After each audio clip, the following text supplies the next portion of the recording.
La radio d'Arcis. Écoutez, savourez au lycée de la diversité. Ah. Radio 6.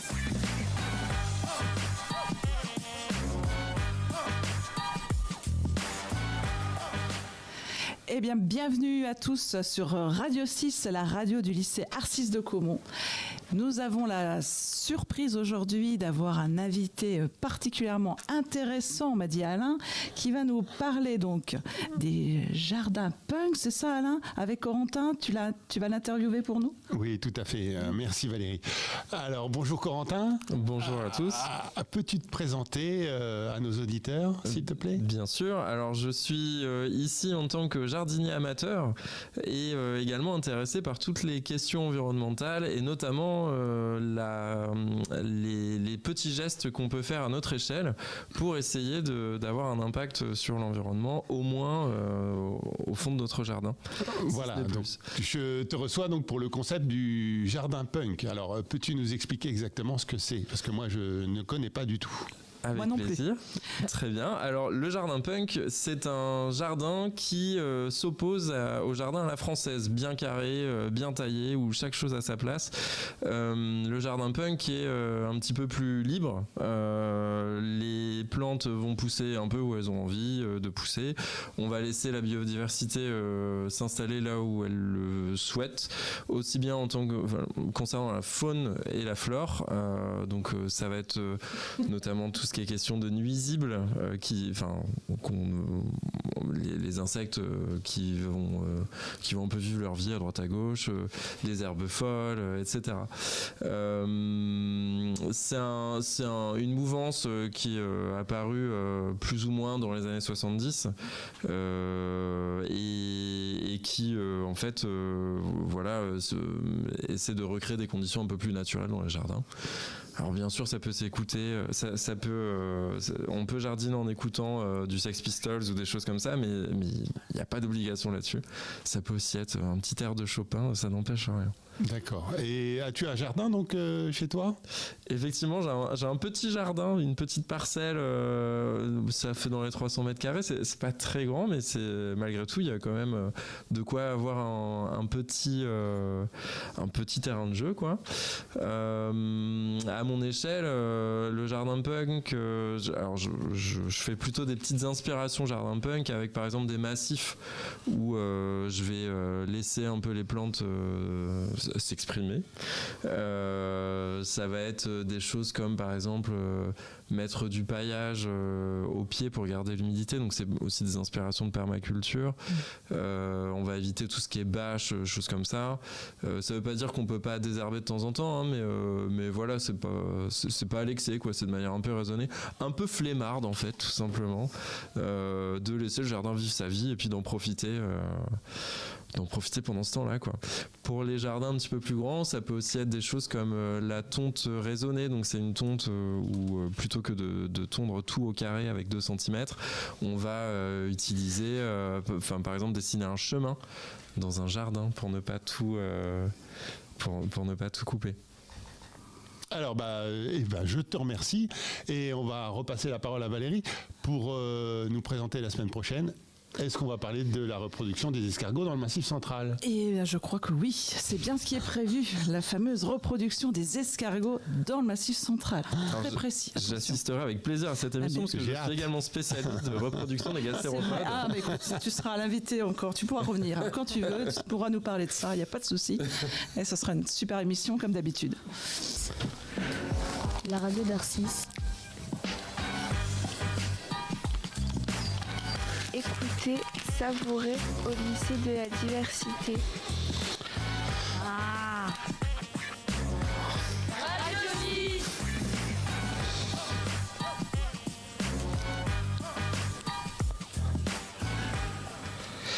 Salut, on est content d'être avec vous aujourd'hui. Nous sommes au lycée de la diversité, nous sommes à Arcis de Caumont, nous sommes bien sûr à Bayeux, là où il y a le festival Reporters et on glorifie un petit peu les reporters de guerre qui ont bien pris cher toutes ces années. Je suis accompagné aujourd'hui avec ma charmante attachée de presse. Comment ça va, mon attachée de presse? Très bien, merci. Ça y est, tout est prêt? Tu es prête à me donner une revue de presse? On va dire que oui. Eh ben avant, bien sûr, nous allons à la rencontre de deux invités. Bien bonjour, est-ce que tu peux te présenter et bonjour. Que fais-tu ici? Je suis Gilliane, je suis artiste de Caumont à Bayeux et je suis en classe de CTRM, conducteur transport routier de marchandises. Tu es en quelle classe? Première. D'accord. L'année prochaine, le bac? C'est ça.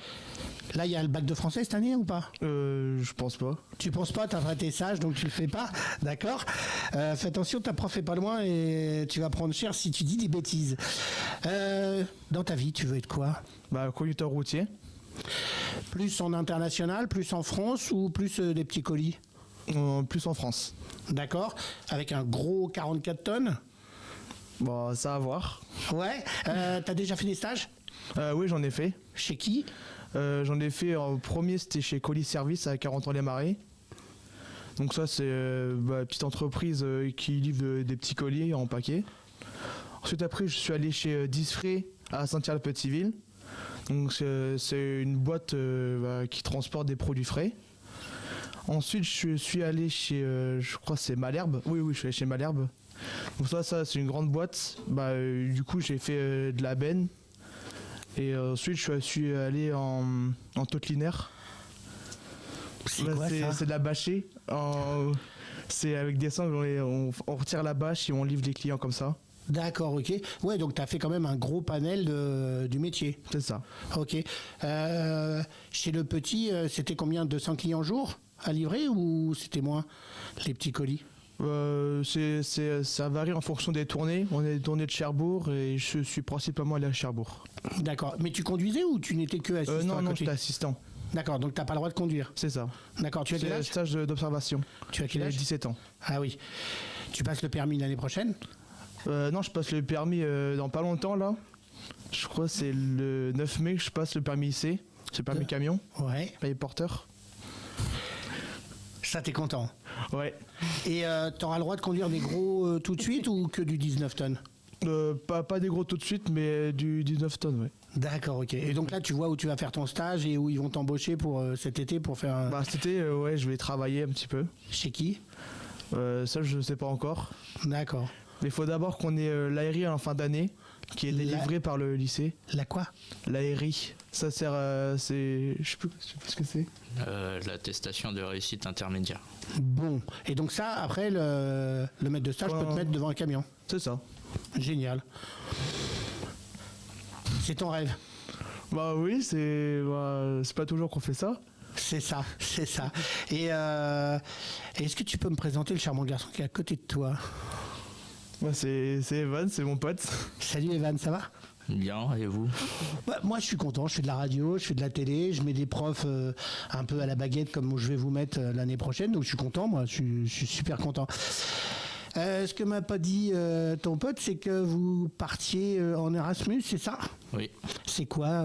Tu vas aller où? En Lituanie, donc découvrir un peu comment se déroule le métier là-bas, avec les différentes réglementations qui se déroulent dans ce pays. D'accord. Et puis comment se déroulent les tournées, les différences, etc. Qu'est-ce qui te fait peur en Lituanie? Pas vraiment de peur, mais c'est surtout que ça va changer un peu quand même. Et vous allez parler en anglais? Oui. Oh mon Dieu. Ça va être chaud, hein? Oui. Ouais, mais au moins vous êtes obligé. Oui. Et vous y allez par paire ou vous y allez tout seul dans une boîte? On est plusieurs. D'accord, ok, oui. Donc le soir vous pourrez parler français. Oui. On est d'accord. J'ai un challenge à vous donner, si ça vous dit. Moi, ce qui m'intéresse, c'est que vous me rameniez de cette belle aventure un reportage. Est-ce que ça vous dit? Reportage? De ce que vous avez fait, de ce que vous avez mis en place et de ce que vous avez rencontré, ça vous dit? Oui. Ouais. Moi, je vais pas en Erasmus là. Toi, tu vas pas, toi? T'as pas été sage? Non, j'y vais pas, tout court. Bon, mais toi, tu refais tes stages quand? Le prochain? L'année prochaine. D'accord. Mais cet été, tu vas pouvoir me faire un reportage de ton obtention de permis, plus... À voir si je peux l'avoir ou pas. Ah là là, il a déjà un doute dans la tête. Mais non, vas-y, vu comment t'es souriant à vouloir conduire un camion, tu vas l'avoir. Ouais. Ouais. On se revoit après. Ouais, on verra. On est d'accord. Vous partez à combien en Lituanie? Voilà, je sais pas trop. On part à 10. D'accord. Ok, et combien de temps? Donc c'est dans 4 semaines. 4 semaines, ouais, donc c'est déjà demain, quoi, parce qu'avec le mois de mai qui est plein de gruyère, hein, c'est pas 4 semaines, me dit. Si, ils partent 2 semaines dans 4 semaines, effectivement. 2 semaines dans 4 semaines, on va y arriver. Est-ce que vous savez ce que c'est qu'une revue de presse, les garçons? Non. Bon, alors, moi, je suis à peu près sûr que vous lisez pas trop. Oui. Non. On est d'accord, ok. Et ben moi j'ai amené la spécialiste de la revue de presse. Comment ça va? Alors, tu veux me parler de quoi, de cette revue de presse, ma charmante attachée? Bonjour, moi ce printemps 4 revues ont attiré mon attention. D'abord le 1. Je sais pas si je peux le montrer. Mais oui, on le montre à la caméra là-bas, voilà. Qui fait sa une sur qu'est-ce qu'être un homme aujourd'hui. Et ouais, ça oui. je le veux bien. Le 1 constate que si MeToo a conduit bien des hommes à se remettre en cause, cette prise de conscience s'accompagne de résistance et de régression. Quel modèle masculin nos sociétés offrent-elles aujourd'hui? Ils interrogent notamment la place du père et de la testostérone dans ces modèles féminins. Vous en pensez quoi, vous les garçons, la place de l'homme dans l'histoire? Elle est importante. Ah ouais, pourquoi? Je sais pas. Tu réfléchis, hein? Ouais, je réfléchis. Ok. Tout. Ensuite, Epsilon a attiré mon attention parce qu'avec un titre énigmatique, Phylogénétique des monstres. Et ils se sont interrogés sur nos peurs ancestrales et ils ont constaté que la figure des monstres, des dragons, des ogres existait depuis très longtemps à travers les continents et les pays. Et donc c'est très intéressant que ça perdure et pourquoi ça perdure dans nos cerveaux. Et continue à nous fasciner. Epsilon, c'est un magazine scientifique d'actualité. D'accord, pour les jeunes. Oui, de vulgarisation. Ensuite, plus léger, Première pour l'actualité cinématographique avec un dossier sur Alain Chabat qui est tombé dans la potion magique. Il a adapté le combat des chefs et il explique pourquoi Astérix et Obélix le fascinent depuis qu'il est tout petit et qu'il veut l'adapter en gardant bien à l'esprit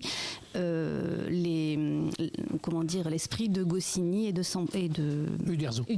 Pardon. Et enfin, Go English nous emmène visiter le Grand Canyon, avec à l'intérieur du dossier également pas mal d'informations sur Las Vegas, la ville du jeu, et également des grandes vedettes comme Céline Dion ou Elvis Presley. Voilà.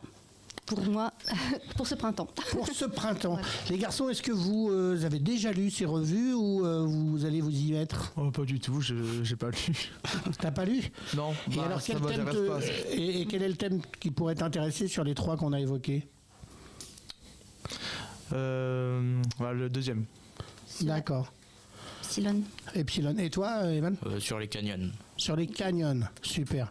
Bon, en Lituanie, tu vas avoir sûrement des beaux paysages, donc il y a de quoi faire. Et puis, au pire, vous passez par la Turquie et il y a la Cappadoce qui est très très jolie, comme les Grands Canyons. Voilà. On ne sait jamais, hein, si l'avion fait un détour, voilà, il s'arrête en Lituanie. Les garçons, on se revoit prochainement pour parler. Quand la prochaine fois? Ah, mais t'inquiète pas, moi je préviens jamais, comme ça j'arrive à l'insu de ton plein gré, et puis t'es trop content de me voir quand tu vas me voir, tu vas encore sourire. Et puis nous, ce qui est sûr, Evan, c'est qu'on va se revoir parce que j'ai une commande à vous passer pour la Lituanie. J'ai besoin de matière sur tout ce que vous avez vécu, comment vous allez me faire des petits reportages, des grands, des moyens, des comme vous voulez. Ok? D'accord. Ok, merci beaucoup à toi, Béatrice. Et puis on adore ce que vous faites. Mais moi, dans les prénoms, là, c'est le dawa aujourd'hui. Allez, un petit générique de fin et on adore ce que vous faites. À plus. Bonjour. Radio 6, la radio d'Arcis. Bienvenue au lycée Arcis de Caumont de Bayeux. Nous avons la chance aujourd'hui d'être dans un magnifique lieu, le CDI du lycée Arcis de Caumont. Et avec moi aujourd'hui, nous avons Stéphanie qui va nous faire sa revue de presse. Bonjour Valérie. Alors cette ce printemps, 4 revues ont attiré mon attention. Le 1 qui fait sa une sur qu'est-ce qu'être un homme aujourd'hui et s'interroge sur les différents modèles que nos sociétés offrent aujourd'hui aux hommes à l'ère du hashtag MeToo. Merci. Epsilon a un grand titre énigmatique, phylogénétique des monstres, et s'interroge sur nos peurs ancestrales et fait la preuve que les monstres, les ogres, les dragons sont depuis la nuit des temps source de nos terreurs. Epsilon, c'est le nouveau magazine scientifique d'actualité et de vulgarisation très accessible. Merci. Plus léger, première, mais en une Alain Chabat, qui a adapté le combat des chefs de Astérix et Obélix en essayant de garder l'esprit de Uderzo et Goscinny, bien sûr. Et enfin, Go English nous emmène en balade visiter le Grand Canyon et également la ville de Las Vegas, une ville assez fascinante. C'est le royaume des jeux et aussi des stars un peu extravagantes comme Céline Dion et Elvis Presley. Voilà pour ce mois-ci. Je te remercie et merci à toi Stéphanie. Donc, c'était bien volontiers. Merci beaucoup. Si vous voulez venir donc rejoindre Stéphanie au CDI et emprunter l'un de ses magazines ou voir les 4, n'hésitez pas à venir. Stéphanie est là pour vous conseiller et vous indiquer les bonnes lectures. Merci à tous. Au revoir. Au revoir. Au lycée de la diversité. Radio 6.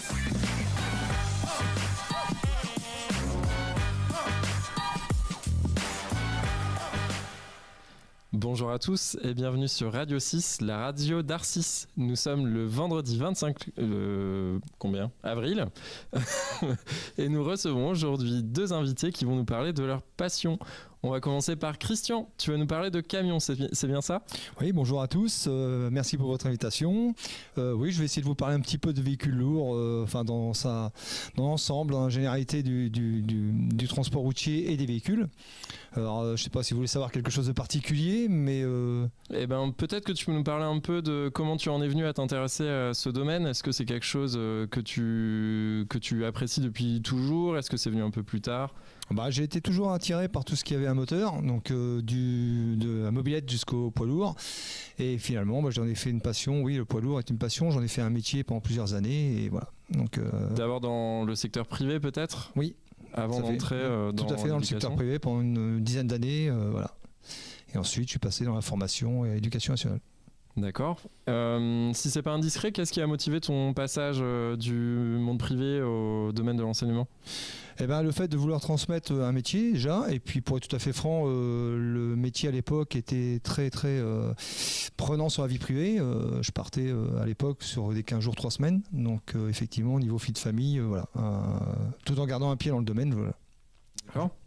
Est-ce que tu dirais que le fait d'avoir une expérience dans le privé serait un prérequis pour enseigner ? C'est obligatoire pour moi. C'est obligatoire tout simplement parce qu'on a des élèves des fois qui nous demandent de faire des manœuvres si on n'est pas capable de les faire, ou souvent ils nous demandent des anecdotes par rapport à notre passé. Dans certaines conditions, on peut leur expliquer ce qui nous est arrivé pour éviter certains ennuis, certaines erreurs que nous on a commis. Et voilà. Très bien. Est-ce que tu vois une évolution, est-ce que tu dirais plutôt que le fait d'utiliser des anecdotes et ton passé concret est plus porteur de sens pour les élèves que de grandes discussions théoriques je pense, sur le métier. Oui. Le fait aussi d'avoir gardé des contacts dans ce milieu-là, quand on va dans des entreprises, ça leur permet de voir aussi qu'on a resté toujours dans le domaine, on a vraiment un pied dedans et qu'on connaît ce métier. On sait de quoi on parle. Très bien. Est-ce que tu aurais d'autres expériences à nous partager ? Sur le poids lourd. Sur le poids lourd, effectivement. Non, le fait de l'évolution des véhicules aussi, ça évolue énormément. La preuve, à Arcis, on vient d'acquérir un nouveau véhicule pour nos élèves là, qui est chargé de nouvelles technologies comme des caméras à la place des rétroviseurs que nous on n'a pas connu quand on était routier.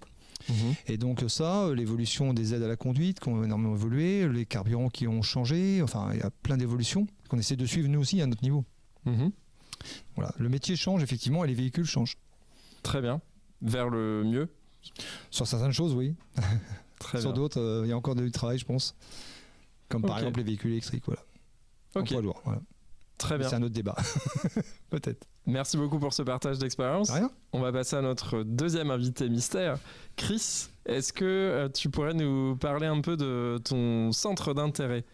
Alors, mon centre d'intérêt, bonjour. Alors, tout d'abord, bonjour, merci pour l'invitation. Mon centre d'intérêt, alors, il est un peu particulier. Je suis prof de français, histoire, géographie, mais ma vraie passion, c'est les monstres. Donc, j'ai une vraie passion pour les monstres que je collectionne du cinéma. Comment ça que tu collectionnes ? Alors, ça me prend depuis tout petit. J'ai une passion pour le cinéma fantastique et d'horreur, mais plutôt fantastique. Et j'ai plein d'amis qui travaillent dans le cinéma.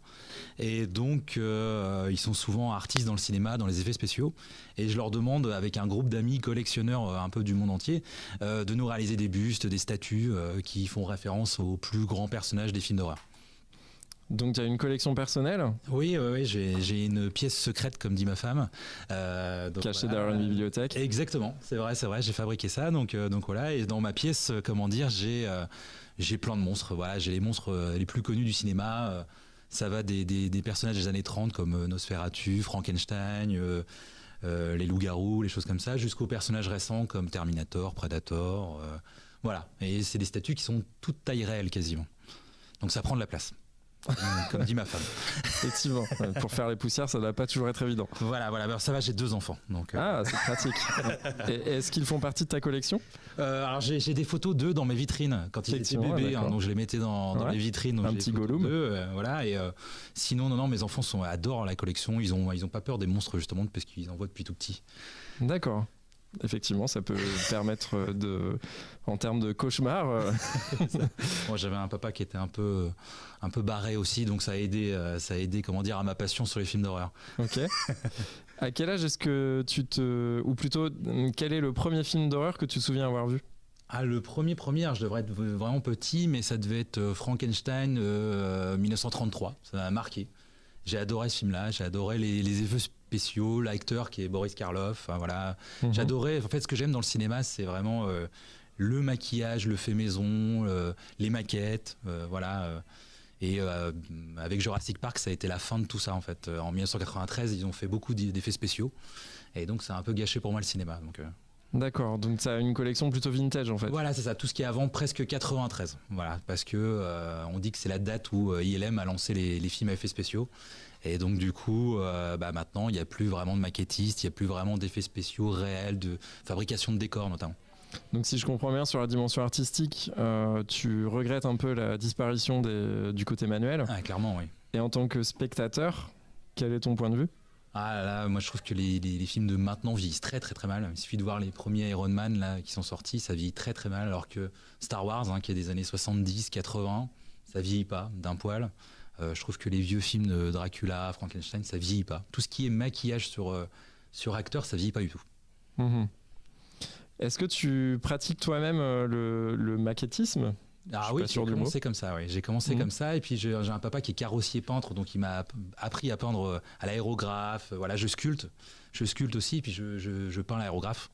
Donc voilà, et comme c'est une passion qui coûte un peu cher quand même, je fabrique des choses que je vends, voilà, et ça me permet de m'acheter d'autres choses derrière. Donc voilà. Ok, merci beaucoup d'avoir partagé ta passion avec nous. Merci de votre écoute. C'est tout pour aujourd'hui. On se retrouve très bientôt pour faire une émission sur les montres du cinéma. Écoutez, savourez au lycée de la diversité.